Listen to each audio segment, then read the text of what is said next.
Dum dum dum dum dum dum dum. Hello and welcome and hello. Thank you for joining us here at Total Spotfest. I'm in a football mood. We're gonna put a pin in that. We'll come back to that. But I am JJ. That is Jamie. Austin's over there. Thank you guys for joining us. Thank you for listening. Thank you for watching. Austin, Jamie, how are you folks doing today? Groovy like a drive-in movie. Doing well, man. Although now I'm just kind of wishing we could always start the show with the classic NFL music, but I'm pretty sure we'd get sued. I think so in. There's the ways around it, so you can do like I did, do a very bad, verbal rendition. I don't know about YouTube. I know on Twitch you can do like 8-bit versions of it. I think your camera's focusing on your microphone, Austin. I think I figured it out because it's that it. I think it is. Austin, we got some autofocus issues going on here. So I'm just naturally blurry like Bigfoot. Some would ask if he even really exists. I mean, he's virtually here most every week. He's real like Big Rob. What's up, Rob? What's up, Big Rob? Anyway, yeah. So it's getting cooler, turning into football season, and we're gonna talk about that in a minute. I did want to make a quick little mention here, a little side note. So our friends over at Fountain City Pro, as you know, they had postponed their last show. That was supposed to have happened. Is still going on though, and their new date, September 6th, Friday, September 6th. Front row tickets are sold out, but tickets are still available for non-front row. And they started announcing matches. So I know that, they got a little bit of difference in the card of what's going on here, but just a few weeks out from that. So if you are in Kansas City, highly recommend, as always, check out our friends, FountainCityPro.com. Check out all their socials. We will definitely be there. Jamie and I will. I'm not sure if Austin will be there or not. I'm not sure if I'll be there yet either. We'll see what the future holds. Yeah, I know that. Unfortunately, with Heidi with her injury, I think that changed some of the plans that they had booking wise. But yeah, so the last one was the same night as the first Respect show in Denver, so she couldn't make it. And then when they rescheduled, they're like, "Hey, here's the new date. Are you available for that?" And she was at the time, but now with the broken ankle, she will not be available for that. I mean, she could just be like on the mic, a guest GM, and just go nuts, go ham. That's probably the best booking an independent wrestling promotion can do. If anybody's listening out there. But I mean, Fountain City's still a family show, so I don't know how long you want Heidi House with the live mic. Well, true. Yeah, that is kind of her Triple L shtick a little bit. So yeah, she hopped on commentary at Triple L. We're doing a show for Southwest Kansas Independent Lucha Libre in Garden City, Kansas, way in the southwest corner. Mid-September, she's doing commentary on that as well. So she's stepping behind the mic quite a bit in her absence from the ring. Oh, perfect. Wow. So, we're going to do some Fed talk here in a minute. Before that, did you guys see the news late last week that got announced for All In 2025? I did. That's going to be a Globe Life? Yeah. Texas. So, gentlemen, that's not that far. It's 8 hours. It's an easy drive. About 5 for us. Even shorter for you, absolutely. But gentlemen, you all have to have fun because I won't be able to go. What? It's a year out. How do you already know you can't go? I'm going to Antigua with the wife. Already booked out? Did you already book Already booked out. And paid. Get back and already booked next year. Damn, man. I know, like that's the perfect one. Like that could have been like amazing. That could have been amazing. It still might. I mean, I don't know, Rob. I have no wife, so I'm free that week. I mean, my wife would be down to go, other wrestling bookings permitting. But yeah, like that is a reasonable drive for a big ass show. So that'd be a good time. I mean, they'll be running shows around it too, man. Like, they'll do all those shows around it. You just gotta get hooked on a few of those. And there's shows. Actually, we've had this talk before. There's a good amount of independent wrestling in the Metroplex, So I mean, the city's massive, so there's 800 million things to do. But yeah, I'm thinking about going, so we'll see. But I thought it was interesting.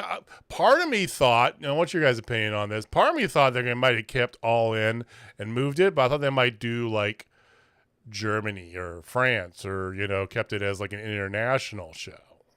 What are your thoughts about them bringing it back to Texas? Well, is it officially...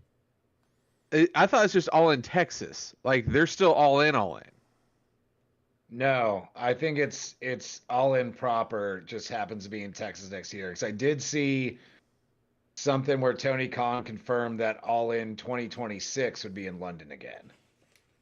So I think they're just moving it for a year, right into domestic stadium show, and then they're just the next year they'll go back to, which is not a bad idea. Like, move it around a bit, but yeah.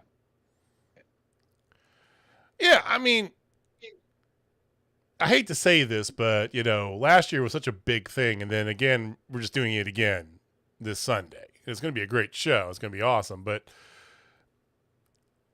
it's a repeat almost, venue-wise. I like the idea because they're basically making this their WrestleMania is what they're doing. Yeah. As they should. I mean, that's what All Out kind of was, but... Bit. It's kind of what All Out was for them, but they also were stationary with All Out, which they still will be, which is fine for that show if you make All In your WrestleMania. So, yeah, and not that I have too much time for the people that just talk about ticket sales all the time, but you sold 85,000 tickets last year, give or take. You're around 50,000 this year, which is still a great draw for any pro wrestling show ever. But I think if you keep doing it in the same place every year, it does become a little less special. And even if it's every other year back in London, it makes it such a bigger event. Like, hey, if we miss this one, we got 2 years to go before we can catch another one. Instead of like, we just go next year. Yeah. Good for them, though. Well, I hope nice you to see them in stadium shows. I know. I like it. I want to see him. I like to see. I hope. I don't want to see him commit to 2 years out in London. I like to see them do this, like treat it like WrestleMania, like move it around, like on a yearly basis. Now it's a new venue. Hey, the largest outdoor stadium would be a great place to have a wrestling show. I mean, just saying. One day. We're just greedy. We just don't want to drive for it. All right. So, you guys been keeping up on the Fed?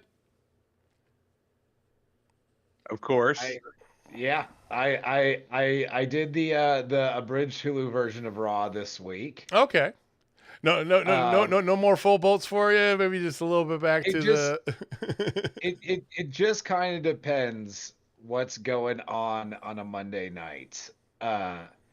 This time around, Monday night, me and the wife watched the Assassin's Creed movie, which might be the most mid-ass movie I've ever seen. Wow, that's a compliment. Finish 2 hours of a movie, and I'm just like, I have no opinion on that. That was just like, that was a movie, and that's like all I had on it. And we usually like bad movies too. That was the disappointing part. It wasn't a bad movie. It was just a meh. Assassin's Creed. What was the undisputed, undivided, Uncharted. I mean, there's I liked Uncharted actually. I enjoyed Uncharted. I never got into the game. you know. So for me, I watch a movie and I'm Well, go. you're not a PlayStation guy. That's why. I used to be a PlayStation. I had PlayStations all the way up through until my Xbox One. You know, I was a PlayStation guy all the way back into college, back PS1 land. Dude, Uncharted is great. I don't know. See, It just I never wasn't. played It the wasn't for games. me. You know. But the movie was like a nice Indiana Jones style like treasure hunting adventure, which I'm Oh. always down. I just thought it was budget Indiana Jones, personally. You know. Yeah, I'm good with that. But I mean, a lot of them I need like more that. You know. flavors of Indiana Jones. Right. The Laura Croft remake with Olivia Vikander was okay. You know, it's just so many of these studios just swing and miss with video game adaptations. So While we're talking about movies for a minute, did either of y'all see Jackpot, the new movie with John Cena on Amazon Prime? No, not yet. I heard it's worth a watch, but I haven't. Oh, it's a little unhinged. Like you can tell 10 minutes in that movie does not take itself seriously at all and in the best way possible. It is well worth a watch. Do you know the plot, So Jamie? is it better than Ricky Stenicki? Because that movie was phenomenal. It's different. I would say equal but different. This was very much an action comedy. So if you're more the flavor of kung fu fighting throughout it, like that's the way to go. But both were top tier. John Cena really doesn't miss when it comes to movies. I mean, from what as I said, I've heard good things about it. I've heard people say that it's got some flavor of his Peacemaker character, right? You know. Yeah. John Cena just does comedy really well. Like the stuff he can deliver with like a deadpan straight face is so good. But yeah, definitely worth 2 hours of your time to check out Jackpot. It is very good. Okay, I'll do that. I I saw will that. definitely do that. I saw I'm looking for Furiosa's something to on watch Max. today. I was going to watch that, but maybe I'll watch Jackpot first. So talking mid movies, have either of you watched In a Violent Nature? No. No. Okay. So this movie just recently came out, and it is from the viewpoint of a slasher, like of a woodland slasher. Somebody takes the thing that awakens you from your slumber, and then you go on this like massive killing spree. That movie is the most mid of mid, but also entertaining all at the same time. Like, it's like I'm watching this, I'm like, where's my scare? Oh, there's no scare. Oh, it's just wants to show me some gore. Okay. But there's no scares. There was hardly any decent dialogue. But it was still fun. I'll watch it again because I'm that kind of sadist to myself, I guess. See, I feel like if it's still entertaining and still fun, it can't be the most mid of mid movies. Like Assassin's Creed was not entertaining or fun, but it wasn't like, this is terrible, I'm going to turn this off. Like you keep watching, thinking like, it's based off a game with ninja assassin guys from the Crusades. Like what? It's got to be cool at some point. And at the end, it's like, nah, it's never got cool. Like it was just happening. See, Jamie, I feel that way about the Resident Evil movies, and I know Resident Evil, and I've grown. I love Resident Evil too. You love Resident Evil. I know but I mean, I don't know. Resident Evil movies aren't good, but if they're on TV, I never turn them off. It's just like that fun. It's I don't know, good enough. Let's call it that. It's just kind of like, meh, it's okay. It's fine. It's my background. Whatever. I mean, here's the thing. The Resident Evil movies got a few things going for them. That you get to see zombies or something like that, which is always fun. Mm-hmm. Everybody likes a good zombie. Yep. You get Mila Jovovich. Yep. Which is a huge plus for me. And you get the Umbrella Corporation symbol all over the place, so everybody gets all hyped up about that. Other than that, it's not good. It's not overcomplicated. It's actually very simple. It's like hot girl fights zombies and evil corporation. Cool. I enjoy that we went from like, hey, did you guys watch Raw? to an immediate parallel of discussing movies we didn't really enjoy, but there were some things that weren't terrible, which is a nice parallel to what WWE tends to be. These are analogies, as I said folks. last week, though, I'm trying to look on the bright side. Mm-hmm. I do find some things that I enjoy. Most of all is what they're doing with Bronson Reed. Couple weeks of going out there and murdering people, and his splash off the top rope, the tsunami, it might be the best top rope splash of all time. He kind of just falls off the top rope where you almost see him like slowly falling through the air and just crush somebody. Perfect. You get a couple weeks of that, and then this week, after he destroys The Miz, they send out Braun Strowman. You built up your big monster nasty heel. Here's a bigger guy. I'm bought in. That's classic pro wrestling. So I do got to give him props on that. I'm enjoying the Bronson Reed stuff. I am too. Bronson Reed deserves his flowers. He wasn't naturally, his call up wasn't good the first time around, like many in that era were. But yeah, they're doing him very well. You know, they're handling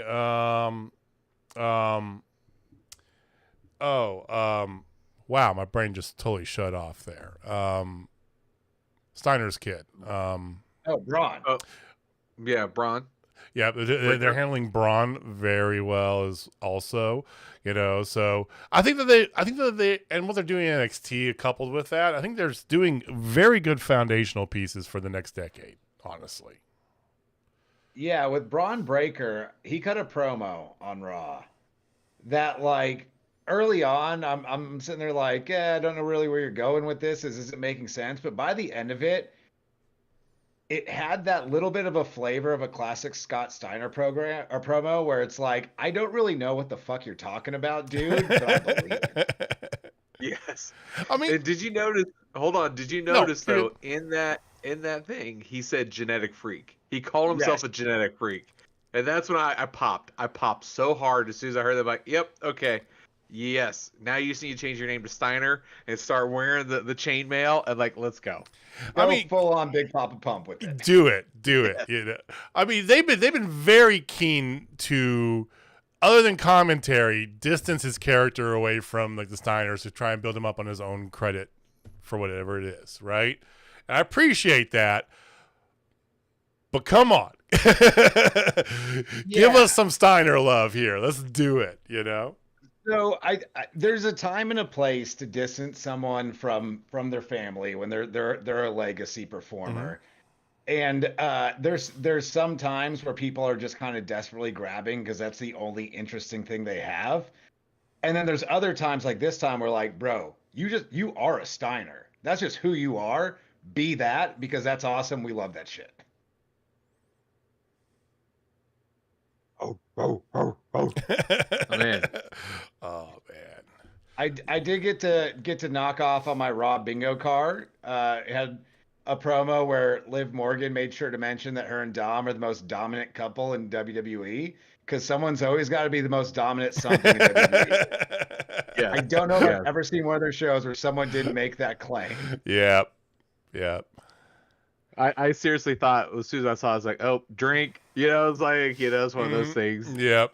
It's so good there. I'm still good with all that stuff though. I mean, it's lost a little of its luster since the turn and they did all that. Yeah, naturally it's going to, but I'm still in on that story. I still think it's great. I think it's going to be great, especially for Rhea in the long term. Yeah. I like Rhea and Damian as baby faces. Yes. I mean, Rhea much more so. But you got to see Damian organically become a baby face over the last 4 months or so.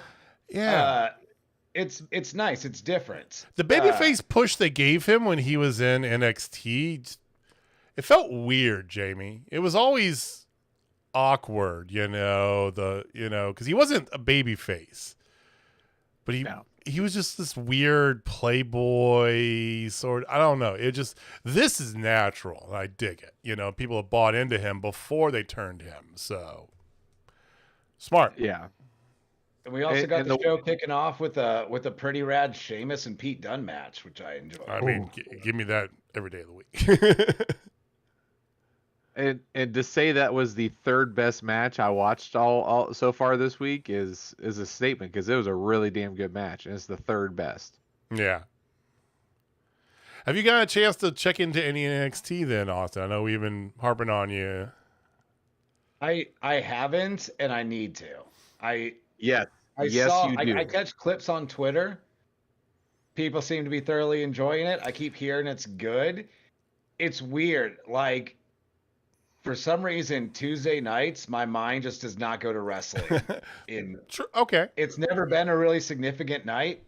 And so I never think like, oh, there's some wrestling, I should catch it. I got to start watching, because I think that replays on Hulu as well. I got to start catching that. Yeah. On reruns. I mean, they announced the title match for their next pay-per-view. I can't remember what it's called, but the next big show that they have, whatever, is Ethan Page versus Joe Hendry for the NXT title. Ethan Page versus Joe Hendry for the NXT title, words that I didn't think would come out of my mouth in 2024. Here we are. Which brings me to the second best match I saw this week, and it was definitely that match, Wesley, Joe Hendry, and I can't even think. Pete Dunne again. Yeah, Pete Dunne again. Yeah, just shocker. Pete Dunne. That match was absolute fire. Everything that they did with that, Ethan Page has been amazing since he's been there. And honestly, the women's gauntlet match before the messed up botched ending before that was really damn good too. So it was just one of those things like Sol Ruca is going to be a megastar if you ask me. So good. Like I really am enjoying what they are doing in NXT, and I never thought I would say that. Other than the only problem I had one problem. Yeah, they had Gallows and Anderson job out to Hank and Tank. Their gimmick is god awful. Like, it's just dumb, and they jobbed them out. I'm like, wait, there is a tag team called Hank and Tank. Hank and Tank, and they're not good. They are terrible. One of the dude comes out like a helmet, like like sped helmet style. Like, I'm like, bro. The one problem Hank and Tank, and one of them wears a helmet. I am sold. You would think so. Watch and you'll see what we mean. All right. The problem with it, the only problem I'll say with NXT is that, and I think a lot of this has to do with the fact that it is still a large edict that they have is to look for non-traditional places to find potential sports entertainers, right? So there are people who never have wrestled. They're bringing them through the train center and they put them out on TV. And a lot of those people just kind of get, here's a gimmick, go, right? Very, very early 80s sort of stuff. You're a fireman or whatever the fuck, get out there. There's a little bit of that. And you're a berserker. Huss. Yeah, and some of them are swings and misses for sure. But it's been good. I mean, the stuff they're doing with the Rascals whole storyline is gold. Love that. Yeah. God, I love that. Too. Yeah. Oh. I wish they would bring back job gimmicks. Like, I miss the days where we had a trash man and a hog farmer and an accountant. Like, there was just the Repo Man. Come on now, Repo Man. About IRS, I mean, and then there was an accountant there. It was IRS. I always got to give props to Repo Man, because as a kid, I had absolutely no clue that was one half of Demolition. Right? And like, it wasn't a short transition. Like, I think he went from Demolition to Repo Man on a fairly short timeline, and like, I just had no idea otherwise as a kid. Remove the face paint, and all of a sudden you had no idea who he is. Yeah. I'm not even gonna lie. I'm gonna call myself out. I didn't know that till I was in my 30s, dude. I thought it was the same freaking guy. I didn't know they were the same guy. Oh, they're two completely different people. I'm like, what? I mean, and it's the way he carries himself too. Yeah. Like, completely different between the two gimmicks. Like, that's character work at a high level. I just want to sing a love letter to Demolition. I love Demolition so much. Even back when you were not supposed to, and they were like super heels. They just looked with the mask and the S&M fucking shit they had on there, which was a little bit, looking back, a little weird. They were Judas just Priest, man. Yeah, they were very Judas Priest. It was awesome. Loved them. They need to be in the Hall of Fame. Absolutely, they do. Are they not? No. I don't think so. For some some reason, I thought they reason. got in a few years ago, but I could be mistaken on that. No. Probably am. A jobber IT gimmick is what Rob says he wants to see out of somebody. Let me funny do thing it. Rob should mention that someone needs a job gimmick that's in IT. When I first started wrestling, there was this dude named Ray that wrestled as Franklin Megahertz, and he was this nerdy guy. He had his glasses, and he came out with this little like briefcase and stuff, and he would like get body slammed a few times, sell out of the ring, pull his calculator out of his briefcase and like make some calculations, and the next time he got picked up for body slam, he would slip out the back and take the guy down. Like, it was one of the most entertaining gimmicks I've ever seen in my life. And he would always lose. Like, he'd always get his ass beat, but he'd have one or two things he calculated during the match to get his little comeback in. It was perfect. I love that. Was his finisher called the power on and off? He didn't have a finisher. He never beat nobody. It was great. Oh, it's the power on and off. Oh. That's the restart. Oh my God, he's doing the speed query. Look out. Yeah. Oh, the pivot table. The pivot table is all. No. All right, we've nerded out enough. He's doing the screen share. Okay. Nobody go on forever. Nobody's a better mathematician than Steiner. Okay. All right, Rob. Nobody is a better mathematician than Steiner. Einstein ain't got nothing on Steiner. All right. Well, Nope. We're gonna leave you with that. We said we're gonna talk more about football. Yes, this is a wrestling Well, show. Did you also want to bring up the fact that Hulk Hogan's a racist again? Oh, No, because I'm sorry, I had to bring it up because Jesus. Hey, Jamie, did Now you happen to we know? know. Did you know that the Pope is Catholic? I mean, come on, man. Yeah. Hey, guys, did you know I'm fat? And the fact that he like admittedly is a racist, it's like, yeah, we know. but did y'all watch the actual video? No, I saw it and said, fuck that. No. So he's up on stage, and he's shilling his beer, which Which is at gotta the be last terrible. Triple L, some fans brought a case of Hulk Hogan's Real American Beer. Oh, Jesus. It is the most basic ass cheap beer they threw Hulk Hogan's marketing behind. That sounds about right. Bud Light. But he's up on stage at some kind of event, bar, club thing, shilling his shitty Real American beer. And he starts going into, should I body slam and leg drop Kamala Harris? Which, like, you're pandering to your crowd. Whatever. And then he goes, what is he? She's Indian, right?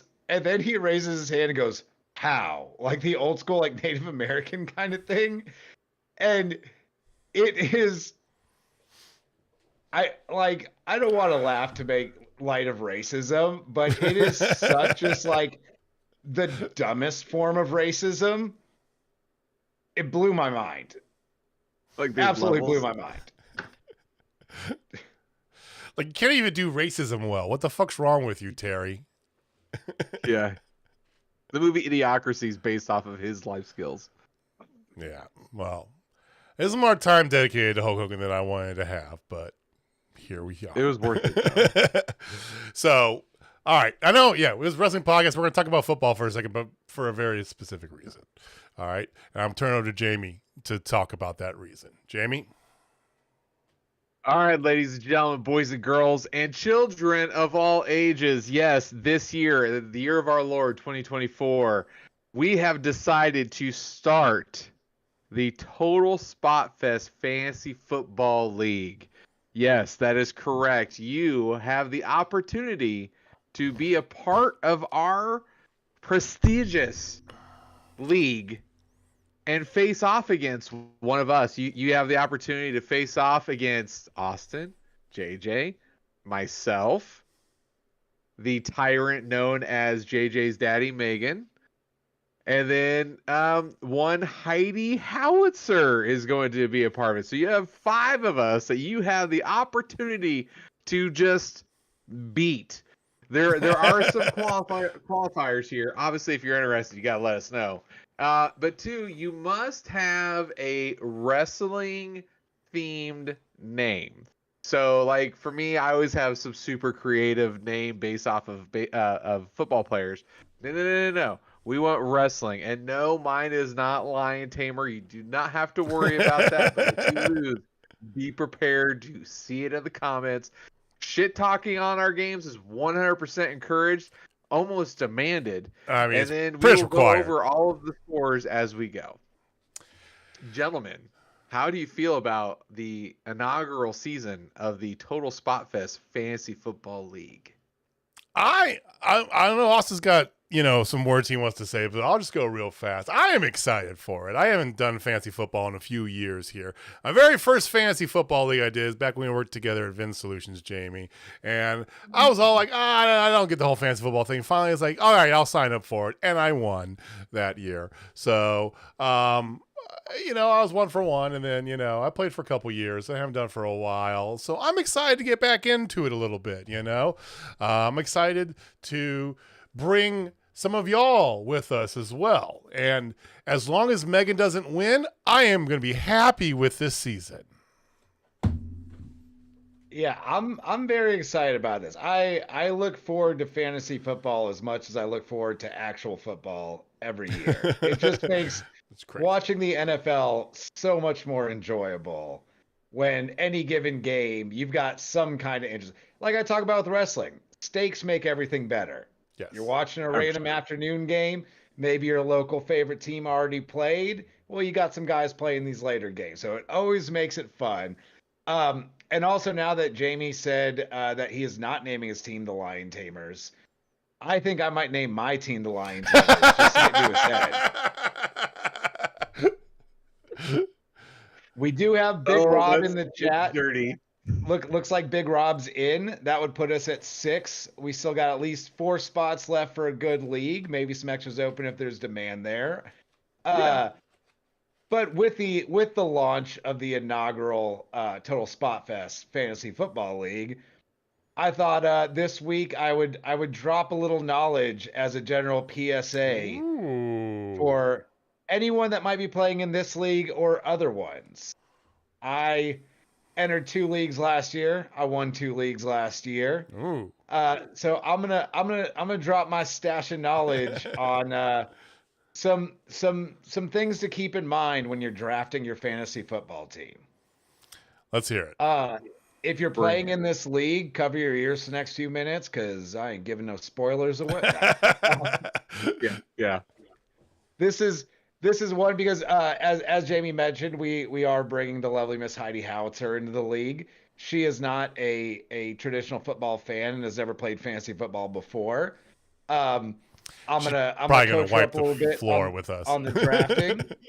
So I figured I'd share some insight with the rest of y'all, and Jamie, feel free to chime in if you disagree, so I can tell you you're wrong. Although these are not necessarily secrets. These are just kind of bringing you up to speed if you don't traditionally draft fantasy football.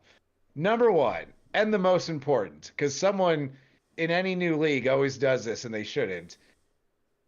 Do not draft a kicker until your very last pick. If you can avoid it, don't take a kicker at all. Drop someone to the waiver wire, pick up a kicker week 1. Play the matchups on kickers, and I'll do you one better. Your second last pick should probably be your defense. Don't take a defense early on.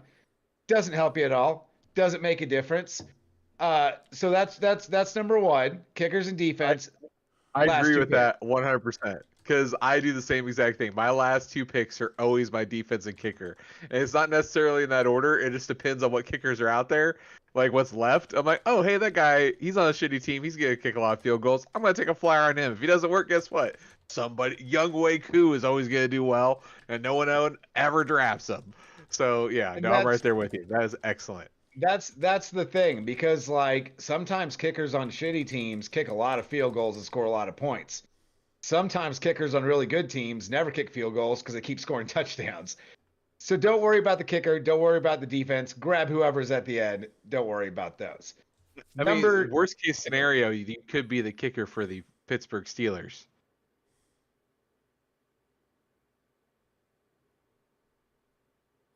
I like that JJ's just no selling that. Yeah, because I know. I'm like, technically that's an incorrect statement, because as bad as the Steelers' offense has been the past few years, Chris Boswell has actually been a point getter for you. He's actually a very reliable and consistent kicker as well. He's middle of the road because he doesn't get that many opportunities, unfortunately. Right. So middle of the road, better than bottom of the barrel. I mean, I would never have him on my team. Right. Well, you're also a vindictive asshole, so there's that. No, I'm a champion. I win a lot. Just in the draft, just take every Steeler you can, so that JJ can't, which is great, because that actually leads me to my next point. Oh, this is a good one. If it's one thing, I know what you're getting at. Don't draft people just because they're on your favorite team. Yep. Yeah. That is also a surefire way to lose. I'm in a league with some of my extended family out in Chicago, and I got one uncle that gets as many Bears as he can, which there are a few Bears worth drafting this year for sure. It's always Bears fans that do this shit. Always Bears. No, seriously, it's like when I worked at tech support for Barnes & Noble, right? I wasn't in the fantasy football league, but one of the guys sat like right across the aisle from me, he was Chicago born and bred, right? We used to talk about Blues, Blackhawks all the time, whatever, but his fantasy football team was literally the Chicago Bears. And we're all like, why? Why? That's what people do. They get in there and they just draft people from their favorite team. And like, not only are you not going to win, that makes the league a little less fun as well, because then you got at least one person every week that's definitely going to lose because they only drafted all the Chicago Bears, who have not been particularly good since 1985. So yeah, spread the wealth, draft from different teams. Next one. If you can, get an elite quarterback, an elite tight end early, and from there on out, do not draft a backup at either position. You can pick someone up on the waiver wire when bye week comes. Don't waste roster spots and depth on a backup quarterback if you got Josh Allen, Pat Mahomes, Jalen Hurts at the top, or if you got a Sam Laporta, Trey McBride, Travis Kelce at tight end. That's one that's a little more inside baseball. Not everyone necessarily follows that, but good strategy to winning. Get you an elite quarterback and tight end. Don't worry about a backup. Fill that with receivers and running backs on your bench. So I'm a little different. I want to hear your thoughts on that one. Because I am all about draft position. So, if I'm early in the draft, I'm going to go after 2 elite running backs. And then I will figure it out and probably get a mid-tier to upper mid-tier quarterback and then not fill anything there. Or if I'm in the middle to late, I get 2 elite wide receivers instantly every single time, especially because our league's going to be a PPR league. That's a point per reception for those not hip with the things. But I will do 2 elite wide receivers, and I'll ride that, and then I'll get typically like a mid-tier quarterback. Like the league I won just last year, I had my team was beyond stacked at the wide receiver position, and then I lucked out on getting some running backs who hit. Like I got Raheem Mostert really late, hit. Achane, I got him as a blocker, and then I got somebody else. Like I just had guys who just hit that were deep draft people. But I always roll with the wide receivers over tight ends because I feel like they're guaranteed, especially if you're with a solid quarterback. They have to be with a solid quarterback. If they're not with a solid quarterback, they can go a little later. And that will get into one of my points after you're done, because I got one.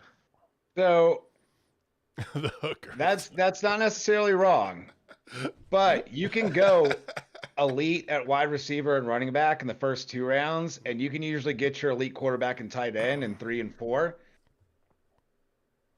I always like going elite tight end because the top 3 or 4 guys at tight ends week to week are going to score in line with all but your highest receivers. Like you normally had a Travis Kelce, or Sam Laporta last year was doing better than if you would have taken Garrett Wilson the first round, who had Zach Wilson throwing to him for half the season. Oh.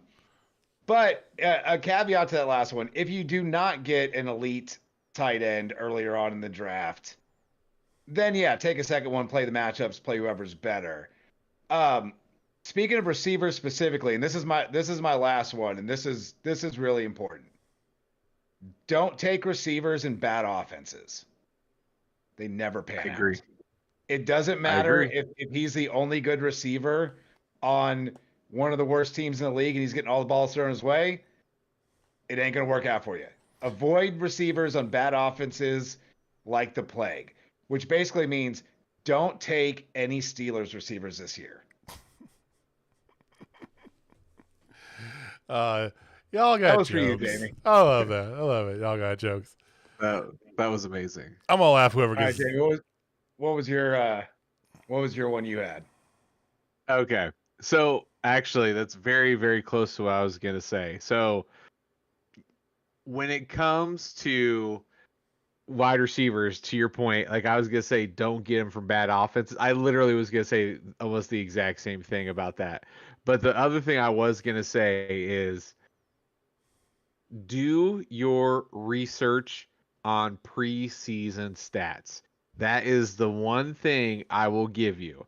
So now it's only 3 weeks, so it's a little bit harder to gauge. You really need to just be looking at week 2. You gotta be looking at week 2 and looking at diamonds in the rough. Find somebody that is somebody who's like a star, like having a really good camp and is just doing well. You gotta pay attention to that stuff because that's how you get the Achans, or you get some of those other young studs that were out there. Like I think I hit Brandon Ayuk was a late rounder because a lot of people didn't think he was because everybody thought it was the Debo show, right? Mm-hmm. And I mean, Ayuk blew up last year, and I had him buried on my stuff. I also had Rashad White. I know he was 5th in fantasy, even though he sucked. It was one of those things because he got PPR stuff. So it's like you gotta look at that stuff too, man. So just do a little research. You'll do just fine. You'll beat JJ. That's all that matters. I don't know why you guys are being so cruel against me here for no reason. I haven't even played fantasy football. I will tell you this.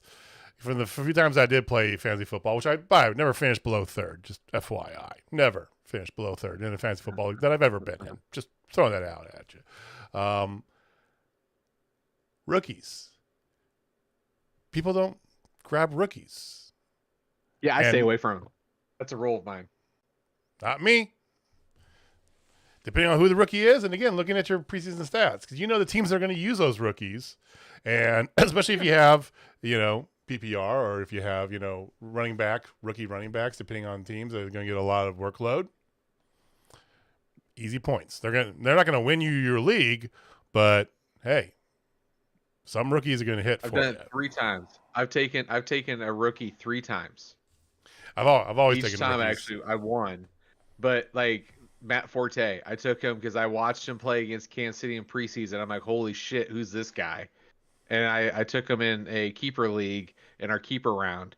That guy blew up that year and is one of the best running backs, for however long. So, yeah. I mean, it does pan out, but I typically have a rule. I will not touch them unless I think they're absolutely special, which there are like 2 or 3 that are special this year, which I'm not going to divulge. Okay, fine. Caleb Williams, everybody needs to draft Caleb Williams. No. But there are some solid ones out there. Well, thank you, Austin and Jamie, but mostly Austin for that wonderful stash of knowledge to be utilized. Good shit. Yeah, to be utilized in this year's Total Spotfest FFL. So, Rob, you said that you've been looking to join a league. If you are in, definitely let us know. Hit us up. How do you want to? Yeah, DM me your email address and I'll send you the invite. Okay. And if anybody's interested, DM us on Twitter at Total Spotfest. DM us and we will get you in the league. Now we have 2 weeks. we have 2 weeks in 1 day until the season starts. So we need to finalize this league. I'm thinking by next Wednesday, yes, and then have a draft. Yeah, ideally, if we draft not this weekend but the following weekend, like that'll work out. What if we draft live on this show?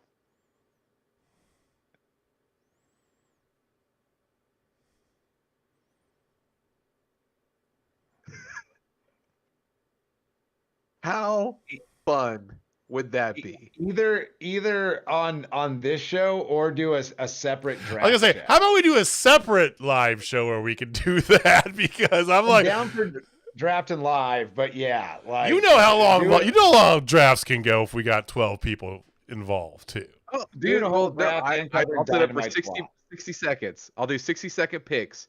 Dude, we'll fly through that. All right. Guaranteed. We'll get into it, but we need to. Okay, how about this? That's the plan though? We need to know by Wednesday next week. Anybody else who wants to be in, right? Yes. Okay.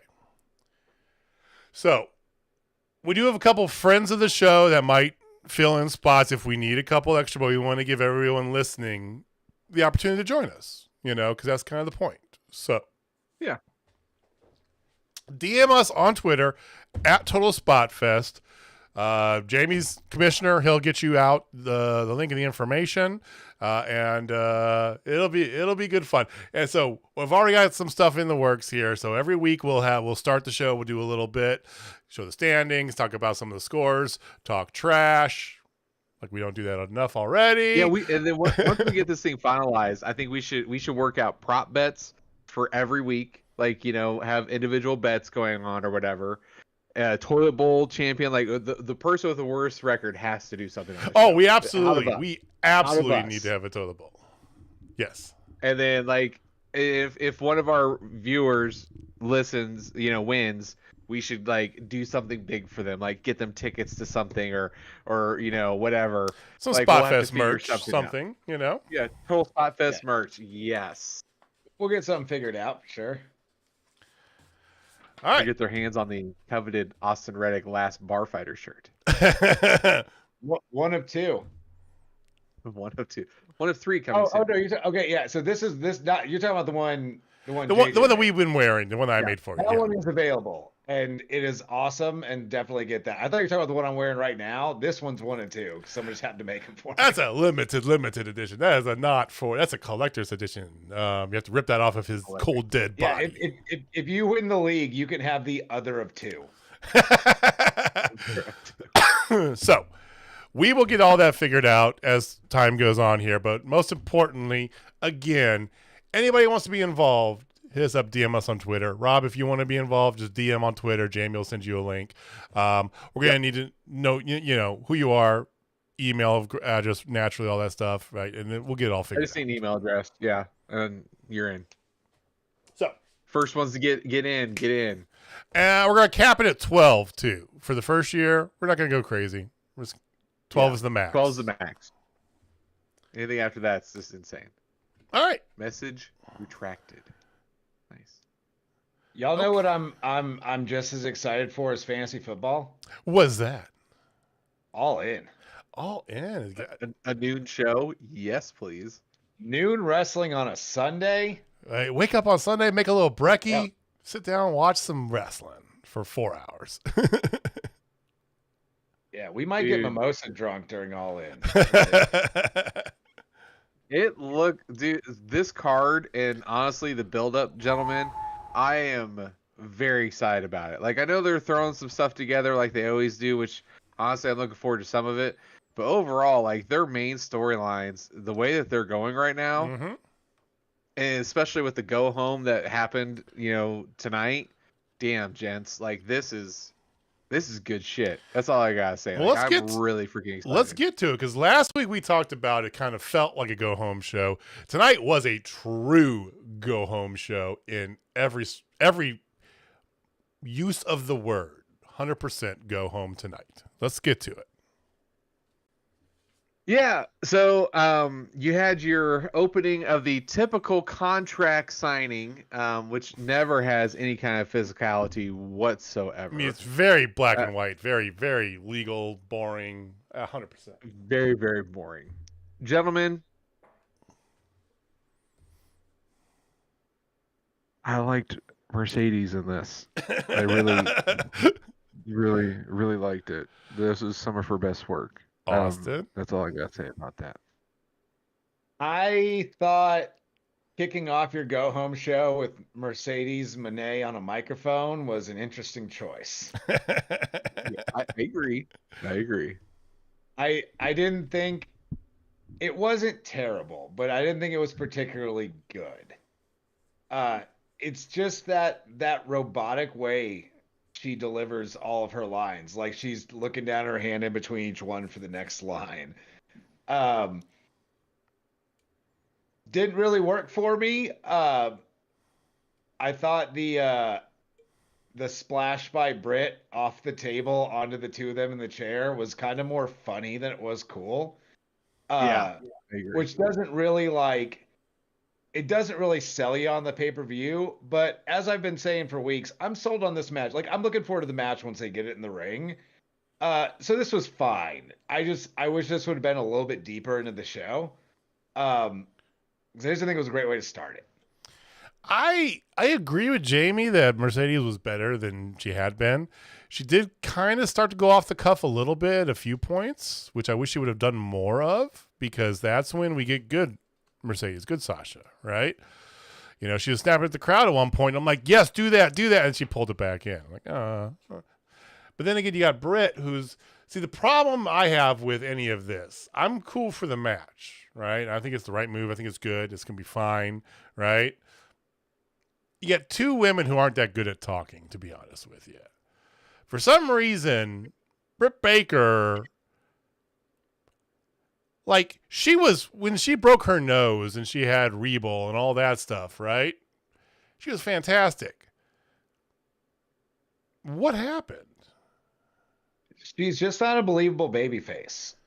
Like, there's nothing that makes you want to like Britt Baker outside of the fact that she's an AEW original and is just kind of was the face of the women's division for the first few years. It's nostalgia, but outside of that, like, I don't think anyone like really looks at her as the good guy.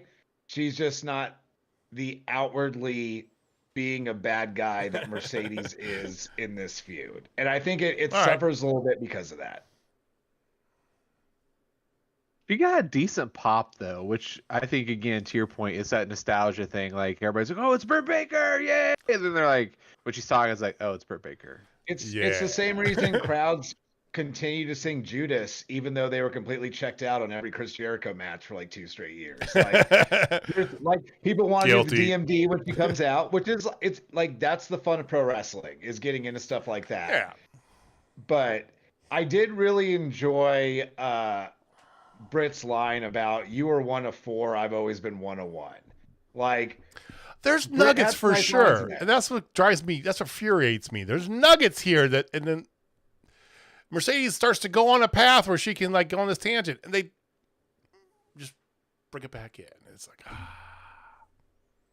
I'm looking forward to the Mercedes Tony feud when that happens next year. Yes. Now that might get the best out of Mercedes, honestly, because what Tony's doing right now is the Lord's work. Like, Tony is on a whole different level. I think Mercedes really needs someone on the other side that is a talker and can kind of push her. Like, if you don't keep up in these promos, you're going to get eaten up. And there's, later on in the show, we'll get to it. There was another similar situation that I'd like to point out, but like, we'll get there.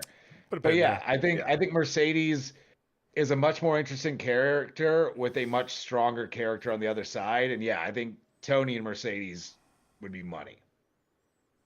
All right. Hell yeah. Ding ding. Well, contract signed. They're good to go.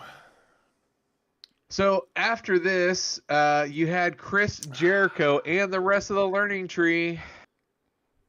And, you know, in spite of everything, I do enjoy the Learning Tree's entrance music. And hi, guys.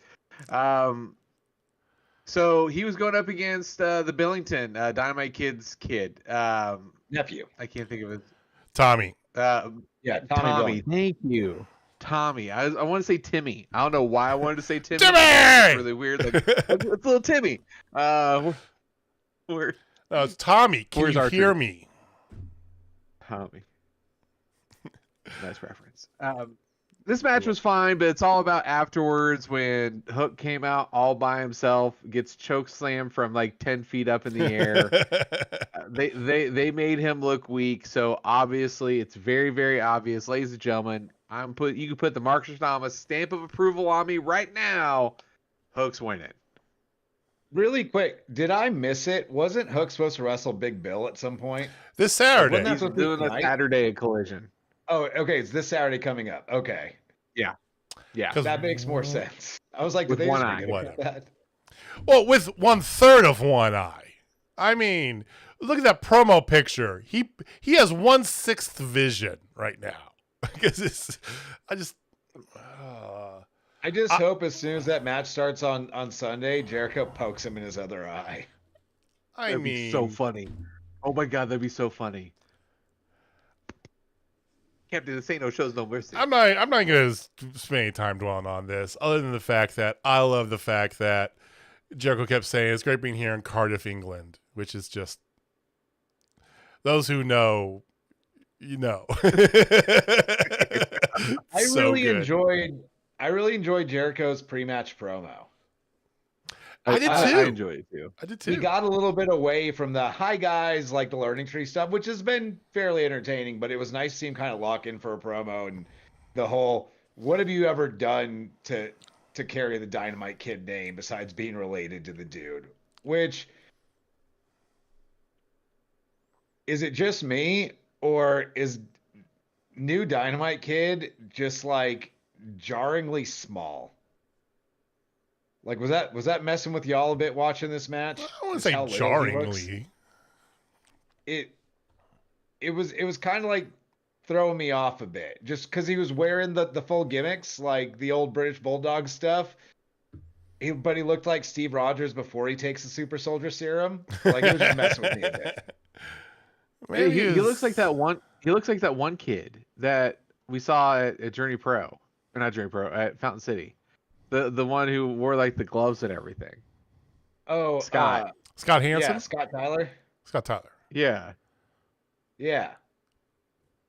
Okay. Like, he's solid in the ring. Like, I enjoyed his work, but I was like, man, he does not remind me of the Dynamite. Maybe it was just the trunks and your eyes were expecting one. That's got to be it, because I think that's what it is, because I see that gear and I think Dynamite Kid and British Bulldog. You're looking for a juiced to guy. the gill. You're looking for a dude who can't wipe his own ass, right? Because his you know, triceps are so big. Like, all I'm saying is, where's the beef? Where's the beef? How do they wipe their ass? I've always questioned that, because you can't. I mean, That's a long stick with a loofah at the end. Well, that's why bidets are important, ladies and gentlemen. So after this, you happen to have our last viewing of Timeless Toni Storm as AEW Women's Champion for right now. I don't know what this was, but I loved every. Toni looked great, like, and everything that she was doing with Saraya, which I thought was great with Saraya, who did not get that big of a pop, which I was kind of surprised about, even though she is in jolly old the United Kingdom. I'm not gonna say it because they were in Wales, but you know, this match was great. I liked how at the very end you had her get attacked. Thought that was very well done by Mariah. Like, I am so vested in this. Like, I know that Mariah is going to be the one to win. I don't care. I just want to see this match just live up to the hype that is built up in my head about it. I thought it was good to see Toni as the Toni Storm character we've come to know and love, right? Because she's gone into this kind of dark noir sort of path ever since being abandoned by Mariah, right? So this was almost a throwback to the gimmick as it has been for the past year, right?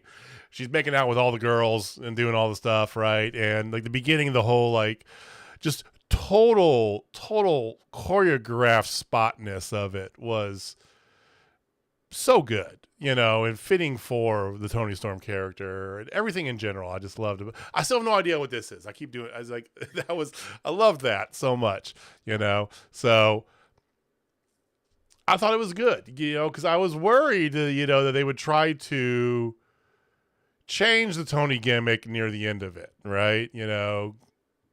They made her this real dark, the white face and everything, but it's still the Tony Storm we've come to know and love, and it was fantastic. Yeah, it's been a real fun run with Timeless Tony Storm. Some of the best long-term storytelling AEW's ever done.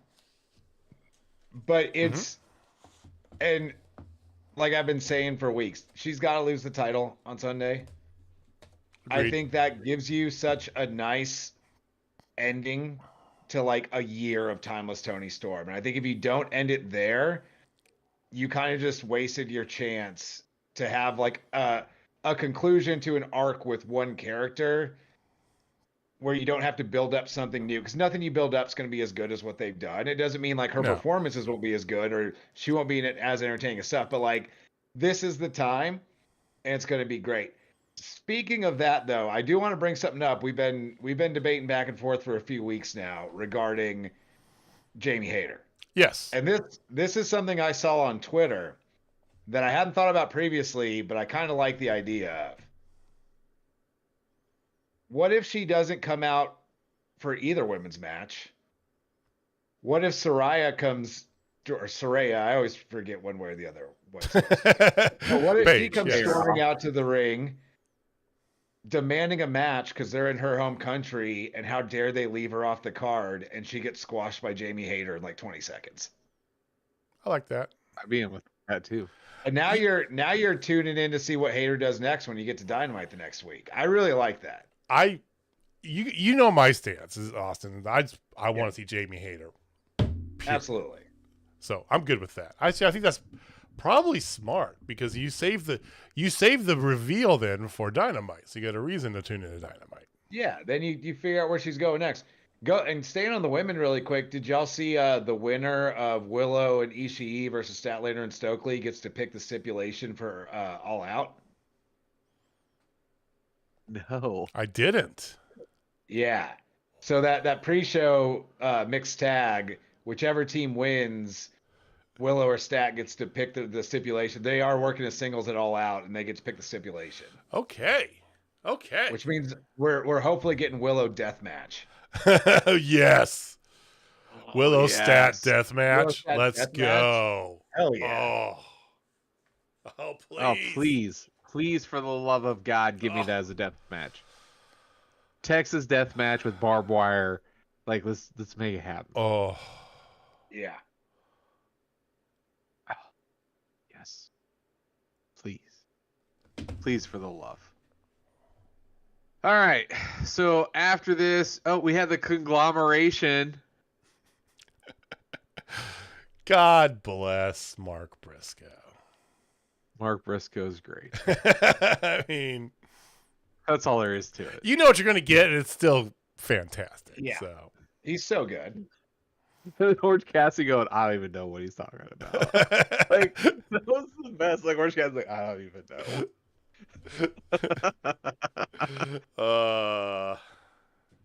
Good fun. All right. So, well, we are over in the United Kingdom, gentlemen. So let's give the fans what they want. And you know what they want? They want Will fucking Ospreay. Oh, Jesus. Because as soon as he came out, that pop was deafening on TV. And they did not shut up. They kept doing the Ospreay, like forever. It was great. And then here comes MJF in a American, the most American of American suits. And the promo off ensued. And gentlemen, it left me wanting. How you mean?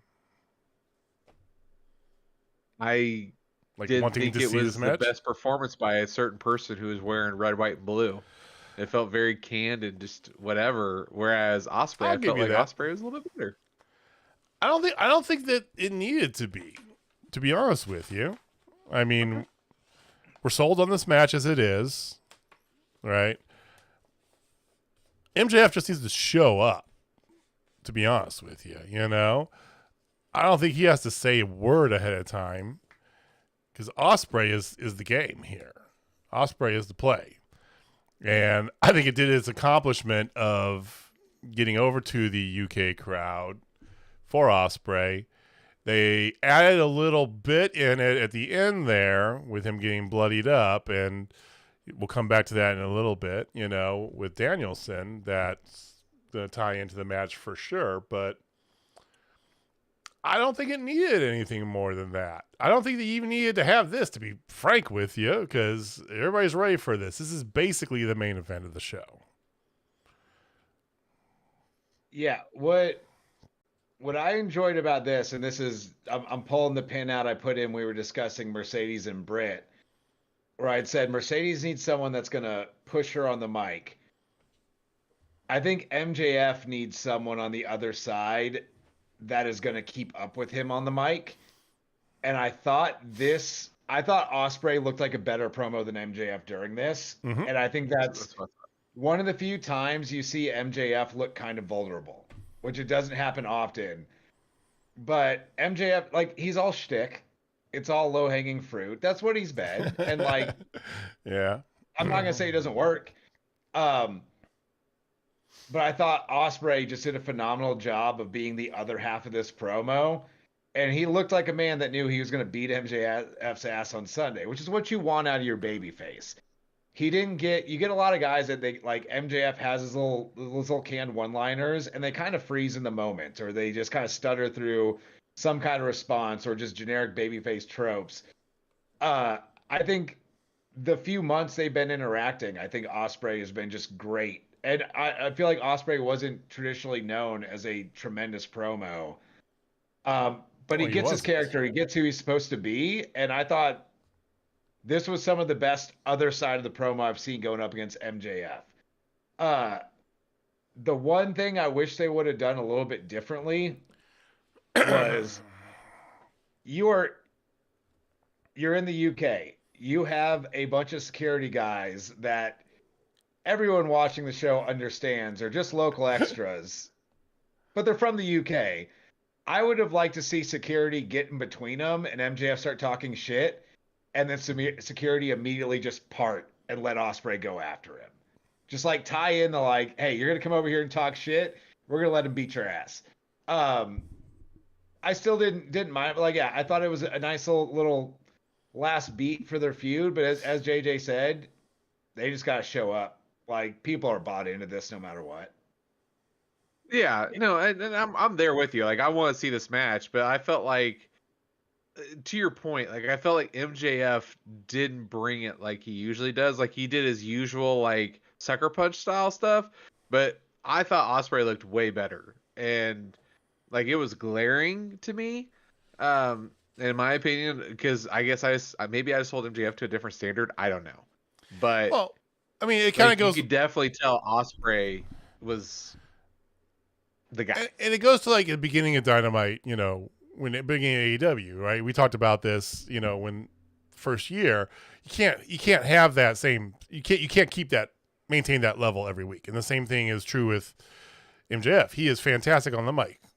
He can't be at 100% of the time, right? You know, so we've got to take a step back from here and there. And I think it was good to allow Ospreay to get, you know, a little momentum in his favor. We totally glossed over and never really touched on the point ever since the changing of the title to the American Championship, that this is literally the exact same shtick that Will Ospreay pulled in New Japan. You know, you're right. I never thought about that. It totally hit me out of nowhere. I was like, we never even touched on that. When he was the U.S. champion and changed it to the U.K. championship. Literally the exact same shtick. With belt and all. I totally didn't. I would have liked to see MJF bring that up during the promo. Like, that's a fun wrinkle to work into the story. I think, that should have been something you brought up a couple weeks ago, baby. Yeah. All right. So we finally got an answer on what they're doing with Hanger after that. Hanger is going to be in the Casino Gauntlet match, and so is Evil Uno until Evil Uno got the shit kicked out of him by one Adam Hangman Page, his former friend. And he even goes, "Hey, old friend." Bam. That's like, okay. This unhinged version is awesome. Well, you say unhinged. I want to say focused, because he is very single point driven on what he wants. He's not shy, and it's not a secret about what that is. And I like it. I like it from Hanger, right? Because you don't need to have him against Swerve 55 times. You don't need to do what WWE did for years with, Roman Reigns. You can build up to it at the right moment and come back to it at another right moment. And that's what they're doing, but they're keeping him. That is his focus. It's the source of his lunacy, right? And I appreciate that, because it gives him a purpose. And without a purpose, we've seen Hanger without a purpose. It's not good. Yeah, I still go back to what I said last week. What I would like to see more than anything else is the countdown goes off, we hear Hangman's music, and as he's storming into the ring, someone gets pinned and the match ends. Absolutely. I don't think they're going to not have Hangman wrestle on this show, but that would just be such a great moment. Story-wise, it'd be fantastic, right? Yeah, because if Hanger's in this, like, everybody and their mother's like, okay, Hanger's going to win it, right? Yeah. So then if you think Hanger's going to win, that automatically makes you think, well, Swerve's going to win. Right? I forget, is it they get a shot indeterminately in the future, or are they getting that shot at All Out 2 weeks later? I don't remember. I don't remember either. I think it might be at All Out. Because if it is at All Out, I could see Hangman winning and us getting Danielson and Hangman All Out and Swerve getting involved somehow. But man, yeah, I just really want to see Hangman get foiled on his way to the ring. Someone wins the match. Like, I think that thematically that'd be fantastic. It right? sells the gimmick of the match so well too, because like that's the whole thing is you might not get a chance to enter, but it could end while you're entering, and like. Man, I don't think they'll do it, but that would be so good. Mm-hmm. I mean, this match is a great wild card because we really have no idea, right? Other than we know that Hanger's in the match, we know that some people are in the match, right? Briscoe's in the match, O'Reilly's in the match, Orange Cassidy's starting the match. There's a lot of speculation that Ricochet is going to make his appearance, as part of the match. But you don't really guarantee title shot. That's all it says. It doesn't say win. Right. And the only other title shot lined up is for Darby Allin because he won the double battle royal, and that's for Grand Slam though. So, yeah, this is by far the wild card because we don't know the extent of who all is going to be in the match. And to your point, yeah, it's kind of what it's meant to be. So that's gonna be a fun one to pick. Yeah, it's probably gonna determine who wins the belt. Let's be real. Somebody hits on this one, they pretty much have won the belt, more or less, is what my guess is. Because I have a shocking feeling we're going to be oddly similar as we are almost every time we pick a pay-per-view. Just saying. Yeah. And I've been honestly, gents, I'll be honest, I've been wavering back and forth on my thoughts on the main event. Same. First time in a while I've been like that. So kudos to AEW because I'm like, oh, is this going to be a swan song? And now it's like, maybe not. But he is working without a contract, so we'll see. All right, let's see. Oh, yes. Now, let's get to the match of the week. Fuck yes. And if anybody says different, fuck you. unsubscribe and peace out. Because, like, actually, no, I want you to tell all your friends and have them subscribe because we're trying to get to 100,000. My plea for 100,000 netted us 2, so let's see if I can guess another 2. But anyway, logic, math. This match, Let's go. we got a pay-per-view quality match on Dynamite on a go home. We sure did. So good. One of the best matches on TV this year. Let's put it that way. You know, it's August and I'm on the spot, so I can't think of, I don't want to go back, but it definitely is up there. It's every bit of what Ospreay had a solid one at the beginning of the year. Yeah, there's been several, I know, but I mean, everything you expect Claudio and Okada to be, right? You go into it thinking, yeah, that's going to be awesome. And it was. It was fantastic.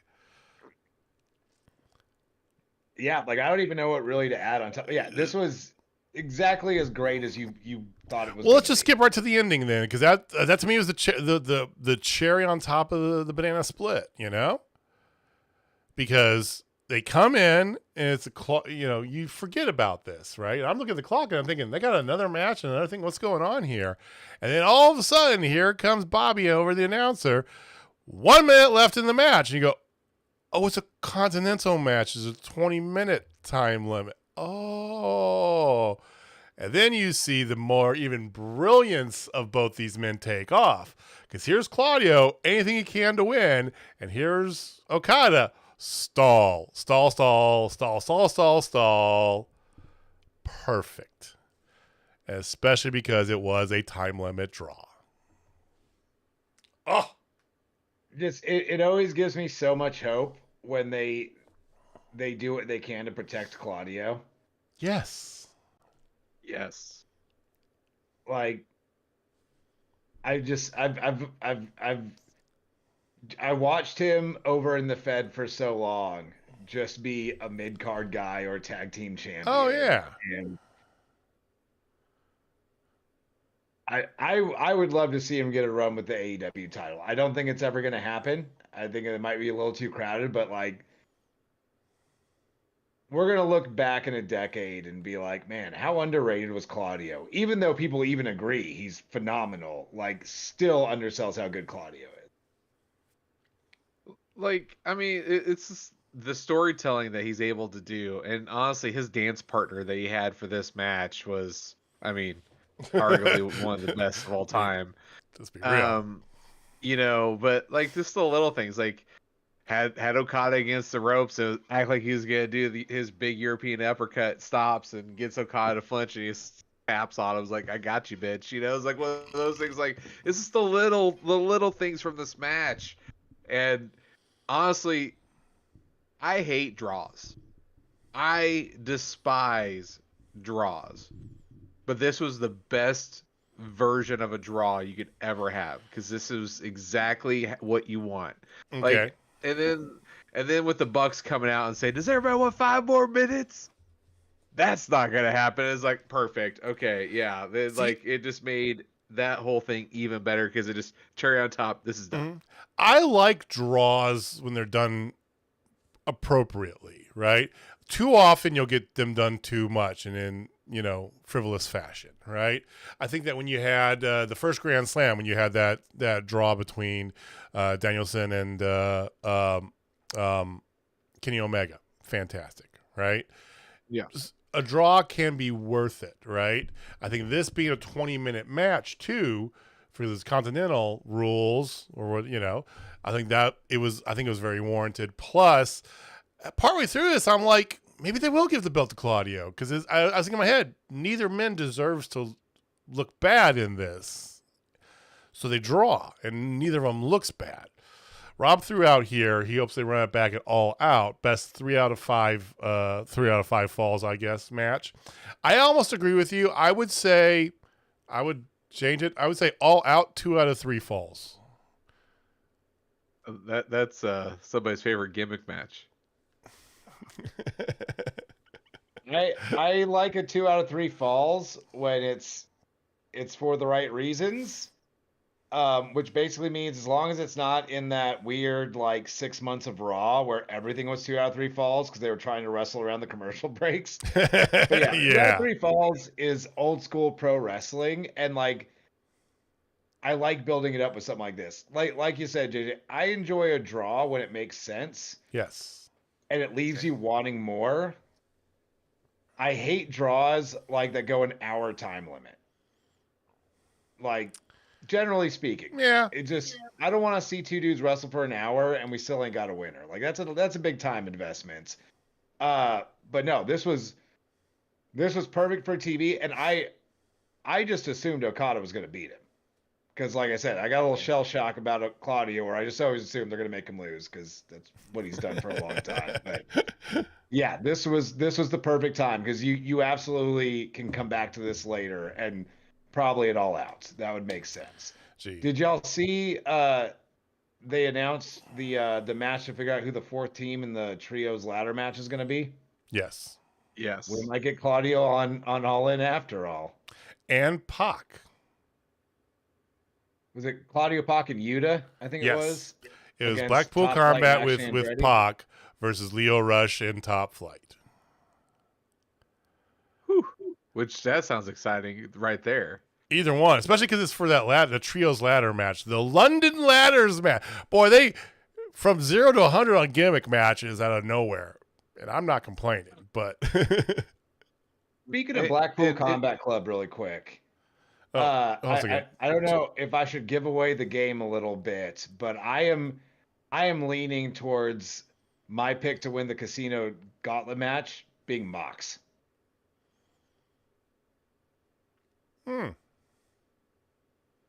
We haven't seen Mox in a minute. I think that's a good big return for a big show. And you got history with Mox and Hanger as well. So Mox swooping in and taking that opportunity with him, like that gives you a nice little storyline thing too. And it keeps him preoccupied for a while. So then you can have Swerve and Danielson or whomever. Yeah, I like that. And then you get Mox and Danielson on Danielson's little farewell tour before he drops the title that he is definitely winning on Sunday. But to put a bow on Claudio and Okada, the Rainmaker Kazuchika Okada, All Out, last man standing. I'll take that. No. I prefer 2 out of 3. I think 2 out of 3 would be good. I would Stop be it, Rob. happy Stop it. if I never saw a last man standing match again. It's one of the worst gimmicks in pro wrestling. The finish is always underwhelming because you've got someone just standing around while the referee counts to 10. Like it's never done as good as having a decisive pinfall or submission or having someone say they quit. Like it's like my whole thing with people escaping the cage to win. Like I don't want to see you climb away. I don't want to see you just lay there on the floor for 10 seconds and we decide it's over. Like give me a pinfall, give me a submission. Well, I mean, the thing is, like, if it's going to be, let's just go fancy booking Island for a second here. So, Continental title match at All Out. We're booking it. It's going to happen. It's going to be these 2 guys at All Out. What would you do with it? Because if you're looking at it, the Continental title has its own stipulations built into it, right? Nobody around ringside, can't have any of this. You know, there's very specific stipulations built into the title itself, which I enjoy. I like keeping that purist sort of angle going, right? So you need to have a decisive winner. How do you handle that, right? I think a super gimmicky match doesn't fit in with the Continental. I think 2 out of 3 falls would work. I think a no time limit match would work, right? But I don't think they would go in above and beyond to something crazy because that almost, I mean, it's wrestling, so who cares, right? But I feel like it goes against the onus of what that title and what it stands for and what they built for it. I also just don't really want to see Okada in a gimmick match. I'll give you, yeah. I want to see him wrestle. Same with Claudio. I want to see Claudio wrestle. Well, we'll get more information on that later on. Yeah. No, I just want to make sure you knew that my trolling doesn't just go to JJ. All right. So right after that, you had the trios match of FTR and Darby Allin versus the Elite, and it was fun. It was fine. It was whatever. I honestly did not care that much about it because I was more like, holy shit, what did my eyeballs just view on national television? But yeah, Darby Allin and the good guys win, so you know that they are not winning at All In. But who is winning it All In? Because you got the surprise tag team triple threat. Who didn't see that coming? Not us, because we all. At least they made the trios ladder match a 4-way, and they didn't just do triple threats for both their team titles. Right. And they made it a ladder match, where this is just a straight up triple threat. Yeah, good point. So, who do you guys think's gonna win that? Do you think the Bucks are gonna find somebody to retain? Because I'm starting to lean that way. Absolutely. I'm leaning that way. Because you're still, I think the Bucks retain because obviously the Acclaimed and FTR got beef with each other, and they probably just blow that off and move into that with them. I just don't want to see the Bucks retain because I'd like to see the tag team titles defended more than once a quarter. Yeah. Yeah, the tag division is not in a good place right now. I agree. Mostly, I think there's some legs that can be had in the tag division. We talked about what they do in ROH, right? And some of the stuff that can translate over to Dynamite, Collision, Rampage. I feel like there's too much noise going on with the Bucks and the Acclaimed with the FTR and Acclaimed for the Bucks to lose. They almost just need to do what they're going to inevitably do, which is steal it at the end from one of the two teams. 100%, right? Which is fine because I feel like the storyline of the Elite right now, it predicates a lot of it. They're all the champions, right? That gives them a good chunk of their power. So I just don't see them losing, and I feel like it makes much more sense, especially because he just crafted his own belt. That video was really cool on Twitter. I will say of him actually. That was super dope. That was really cool, right? But he just made that belt, which looks amazing. I don't see him dropping that. Not right now. That's what do you do with Jack Perry if you don't have him with the belt? And if he has the belt, I don't see any of them dropping belts. Yeah, I would sure like to. And I don't even mind the Bucks as champs. I just want to see more activity regarding the tag team titles in general. I wouldn't mind a nice little swerve where the Bucks lose it All In and then book themselves in a match and win it right back at All Out. Right, and that's the whole thing. We got 2 weeks later, we have All Out. So there's some of this is going to be carryover for sure. Yeah. But yeah, I still think it's more likely than not they're stealing that match at the end on Sunday. It just feels too obvious. Yeah, and that's why I have paused now. Because it feels so obvious. Yeah, I'm with you. Well, who would you get? Who put the belts on? FTR? No, actually I'd probably put them back on the Acclaimed. Okay. I think that makes more sense than FTR. Everybody would expect FTR. See, I would put them on FTR and have the Acclaimed cost FTR the belts at All Out, and then you jump right back into your FTR Acclaimed thing you have going on. Oh yeah, I like that too. Then they hopefully build something new for the Bucks. Well, but there's options, and that's the fun part about AEW. It's like there's always multiple directions they can go. We bitched about all these multi-team matches they're going to inevitably do, but you're right. It gives them, even with the trios match, you got options because you got the Bang Bang Gang, House of Black, Team Number 4, whoever that may be. But I mean, I find it very unlikely that team number 4 won't be Blackpool Combat Club and Pac, because like, how are you I not going to put Pac on your agree. London show in a ladder match? Like, I know, but Yeah. then again, Leo Rush and Top Flight in a ladder match. you don't need another broken ankle on your biggest show of the year. I mean, that's fair. He didn't break his ankle on the last ladder match he was in. He was okay. That's fair, but like, well, you're tempting fate with that one. True. Yeah. So, gentlemen, what do Nike, Emperor Palpatine, and Bryan Danielson all have in common? Well, they all tend to do it. Do it. Do it. You could have pulled Ben Stiller in there too. Do it.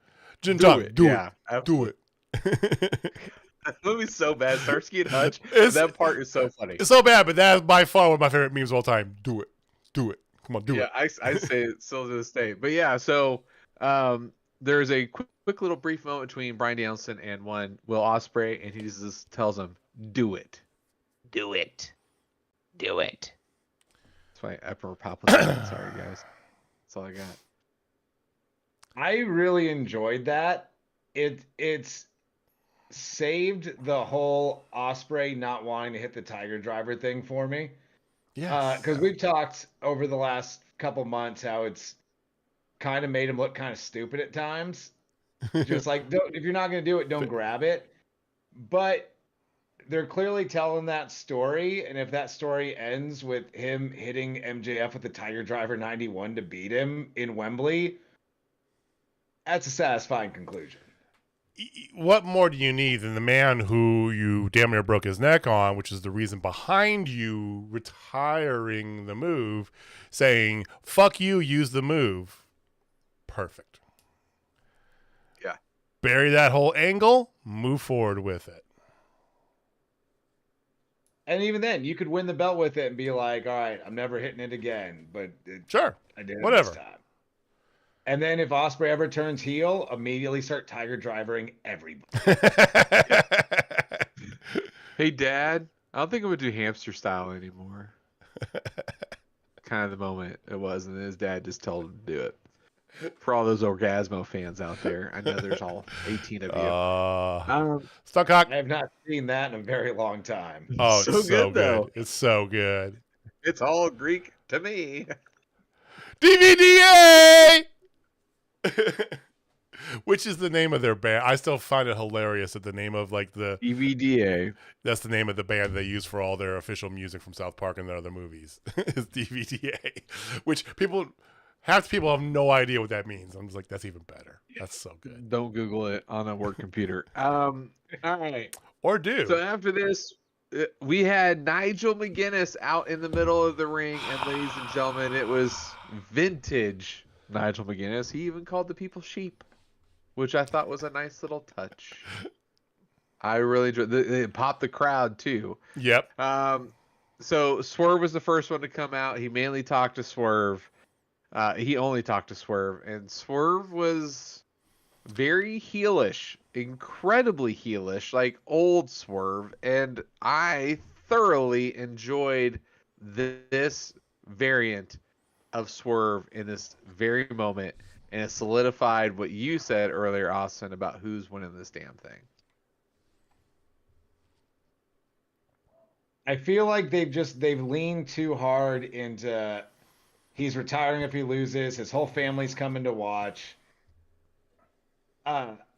It's going to be the main event of your biggest show of the year, your giant stadium show. Are you really going to end it on a bummer of the American Dragon getting beat and retiring from wrestling? Like, but even with it being somewhat predictable, you're still hyped for it. Like, I think Bryan Danielson has done everything he can to try and sell the fact that this might really be it. I don't see any way he loses that match. I agree, but I don't know. They could still do it. They could. Think of the headlines that would grab. Just saying. That's a bold move. It's a very old school bold move too, and you know how Danielson is. So I think the other problem with pulling the trigger on that is that Swerve was much more heelish tonight. But I think if you're gonna have someone retire Bryan Danielson, you need someone that's already a full-fledged heel that can run around being the I retired the American Dragon. Like that really needs that rub. And I think Swerve's lean a little bit more heel just for this match because Bryan Danielson is your synthetic babyface here. But I think it's almost a waste of that. you don't go down the Ric Flair Shawn Michaels angle? No. Like have Mox be the one who retires him or something? Nah, because like for me, I know a lot for a lot of people, it's up there in the legendary WrestleMania moments. The Shawn Michaels Ric Flair thing didn't do much for me outside of we got to see Shawn Michaels wrestle Ric Flair at WrestleMania. Like, Yeah. you knew it was coming. They'd been doing the story for months that next time Ric Flair loses, he's retiring. It was a fine story to build around the WrestleMania match and send Ric Flair off. But it didn't do anything for Shawn Michaels. Like, he's Shawn Michaels. He didn't need it. Right. Yeah. The whole thing with this is I feel like, and Rob actually points out a thing like the injury angle. They could pull the injury angle, but I don't think they would do that in their biggest show. Like if this opens the show, yes, totally get it. You end with Ospreay, right? Cool. Make it have everybody go home happy. But if this is the main event like it should be, I feel like there's no way in hell Bryan Danielson leaves Wembley without that belt. Yeah. At this moment. I would assume they would open I with agree, Ospreay. but I wouldn't be. Part of me wouldn't be surprised if they do it, right? Because everybody, look at this. We're all in agreement saying you got to give him the belt. You can't let it. Maybe they do. Maybe they don't. Like I think the most likely outcome is he gets his short run with the belt and drops it in October and actually retires. Probably not for good, but like that's where he goes to part-time. You see him pop up here and there. Though the one exception I could see, and this would be brilliant storytelling if they didn't, is if he loses because of someone interfering, and then you tell the story for a while of you said you never wrestle again, but like this guy fucked you over, come back and avenge yourself. Like that kind of thing. Like I'd be into that. Okay, I'd be down with that. But I still think he's just gonna win. Like Hanger comes out or something like that, and he tries to block Hanger from hitting Swerve, and especially if Hanger. Well, thing is, if Hanger doesn't win the gauntlet match, the likelihood of him getting involved in this match, in my opinion, goes up. I don't think it's a guarantee. I don't think it will happen. But he's going to be in the same building. If he doesn't have his shot at Swerve, nobody can. Who knows? I mean, but we don't know what a hand changer will do. That's the thing. There's some layers to this, but I'm agreeing with both you guys. I feel like, but the thing is, like, I love what they've done with Swerve because yes, Jamie, to your point, it was a lot more heel than he has been, but not really. It's still the same Swerve. His tone was different, which made him more heel, but he's almost just Swerve. He's basically his own thing now, right? And to what like Austin was saying, Austin was saying like a month ago, he is what you need him to be for whatever match it is, right? He's Batman. Yeah, and I don't think Swerve needs a much longer first reign. Like I'd like to see that title move around a bit, not super frequently, but we had the year-plus long MJF reign. You've got a absolutely stacked top of your card. Like, let's go back to kind of the Attitude Era style of that title moving around every few months. Right. Plus, I thought of something. you're potentially going to have. I'll get to you in a second here. Hold that thought. Yeah, you're good. Plus, you're going to have after this. You're going to have Ospreay and or MJF going to be in this hunt at some point in time. Okada's not going to be content with just the Continental title forever, right? He needs to be in the top picture at some point in time as well. Hanger's still hanging out there, depending on what he's got going on. Swerve where he's at. So you've got some moving pieces as well that you've kept away from the title picture. Moving on to Bryan Danielson gives you the opportunity to bring some of those in, and you can start to weave some new stories for the next year. What'd you think of, Jamie? All right. So I don't have my Mark Thomas hat. It's too far away. But this is what I'm thinking. Okay. I think there are legs to what Austin said, and this is just go with me here. Since I'm on Fantasy Booking Island, Mox wins the gauntlet match. That makes sense, especially if Bryan Danielson wins, because who founded the Blackpool Combat Club with Bryan Danielson? John Moxley, because they had a knockout, drag-out fight, and it was amazing. Well, you pit those two together in, I don't know, Wrestle Dream that's up in Tacoma, Washington. That's his retirement. Out by one of his best friends. Done. I like it. Yeah, that's the thing. And scene. I feel like if Danielson wins, you get a nice little sprint till October where he's defending that title a lot in dope-ass matches. And I feel like that's what we've really wanted since he showed up into AEW. Like, give him that run. And how about this version that we got who came out? Like, as soon as he came out, all fired up. I'm like, how cool would it be if he drops an F-bomb right here? Because I'm like, they can dump it. And he does drop one. He drops two. He's like, I'm the best in the fucking world. I'm like, let's go, Bryan Danielson. Like, I got pumped.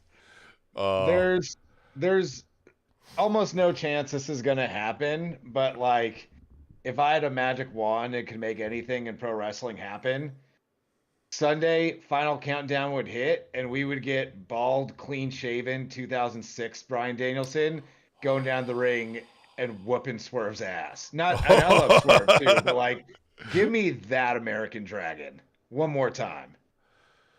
The old school Dragon. I mean, my goodness, they've already tailored. They're calling this match the Final Countdown. They've already tailored. Oh, they're definitely. And they're playing the music. We all know they're playing the music. Countdown in front of 50,000 people in Wembley Stadium. I mean, there was no way they weren't going to do it, but then they just called the match that too. It's like, all right, you're telegraphing a little bit, but whatever. I like it. Hey, I dig it. So, like I said, AEW's got options, man, and lots of good ones. Indeed. Lots of good. They just do wrestling. They don't do storytelling, guys. Oh no, this isn't the storytelling company. It's just just marks. It's all for marks. Spot monkeys. So that's a go home. That's how you do a go home show, ladies and gentlemen. And Sunday at noon Central is All In. We will have our picks in by Saturday night. Hopefully they don't do anything crazy, adding something late, like whatever. But we'll figure it out. The card is pretty stacked. They're going to add like 3 more matches. I know it. They're going to add like 3 more matches. I might catch one. Sorry. That's the way it goes. The pre-show starts at noon. The actual show starts at 1, right? No, the show proper starts at noon. The pre-show starts at 10 a.m. Central Time. 2 hours. 10 a.m.? Pre-show. 2-hour pre-show, man. I was planning on grilling. Looks like I'm grilling after. Well, you can grill at 10 a.m. This is America, damn it. Brunch, guys. You are the master of the grill. Dogs of brunch. Jamie's out there at 8 a.m. Like, what are you doing? Yeah, like, do it. We do. I got food for wrestling. So JJ, this is for you. If you are a fan of brats, Price Chopper has Hy-Vee. Hy-Vee has taco brats. They're seen taco those. flavored. Are they? Are Okay. Amazing. I've tried some of their Fucking other brats, and amazing. they've been okay. I mean, I'm a little bit I'm of a a beef and cheddar guy all day long on the jalapeno. I don't mind those. I'm The mac and cheese was there. I'm not a big fan of the cheese filled brats because I don't ever think they're that great. I am a bit of a I think it's the native Wisconsinite in me. I'm a bit of a snob when it comes to brats because I like doing them Wisconsin style, which is where you have the little hot tub of beer with the buttered onions inside of them. There, you just barely get them to pop. You put them and let them finish boiling up in the beer. You don't soak them ahead of time. That's stupid. You put them in the beer while you're cooking them. So I more particular to like normal-ish brats, but taco sound. I've seen the taco ones. Those piqued my interest. I might have to try those. Oh, they are to die for. I love how. Have you tried the Good skinless shit. ones they have too? By the way, Yeah, it's weird. they are, but it's not bad. It's just weird. Sorry, It's we just kind weird. of. We have to have it. I don't think they need to be freestyling stuff like making skinless brats. Brats classic. Like don't mess with what works. Well, they even sell bratwurst patties, and I'm like, it's a sausage burger. What are we even doing here? It's like a bratwurst is casing. It's supposed to be a brat. Whatever. Anyway, sorry guys. It wouldn't be a total Spotfest show without at least one food tangent. We just got to it late tonight. So we will have picks in City movies, some food, fantasy football, and a little wrestling. Absolutely. So, Love we will have picks in next week. We're going to talk about that. We're going to crown a new champion. Knock on wood. You got it there. She took it with her to college. I need to have her take a picture and send it. Did she take it? Because she started college this week. Did she actually take the belt with her? Did she have it on display in her room? Absolutely. All right. Does she wear it in her gear? No, but she did have some, like, two boys ask for her snap like within like 50 minutes of being there, and I'm like, girl. And she's like, oh, these boys are like, nope, you're a different type of school. Like, these boys are probably like, hey, you go watch a movie? Not like, hey, what's up? Like. It's like it's a I have a funny story about that school. I'll tell you about it in a little bit here. But no. Thank you guys for joining us. Thank you for watching. Thank you for listening. Again, I know Rob's interested. He's going to he's going to DM Jamie. We're going to get it all set up. If you want to join us, first come, first serve. But if you want to join us for the inaugural Total Spotfest Fantasy Football League, we need to know before next Wednesday. So before Logan James K, you are 100% correct. 100% correct. Yes. All day, every day. Best wrestler ever. Other than Terry Funk. So if you want to join us in fantasy football, again, let us know before Wednesday's Dynamite. That's the cutoff. Once Dynamite starts, we're gonna get going because we have to. We got 2 weeks until we got to do some drafting. But we will get more details on that later on. Again, that's at Total Spotfest on Twitter or X, whatever you prefer to call it. DM us over there. We will definitely get you added in. Jamie will get it all set up, and we will get everything going next week. So we will have picks results next week. We'll have fantasy football hopefully locked down. And, yeah, everybody enjoy all in. It's going to be fan-fucking-tastic. So thank you for watching. Thank you for listening. We appreciate you guys giving us some of your time, as always. If it's your first time here, please don't forget, like, subscribe, hit that share button, and we will see you next week. Same bad time, same bad channel. Jamie, take us home. All right, ladies and gentlemen, if you're not down with Total Spotfest, I got 3 words for you. I'm a feeling.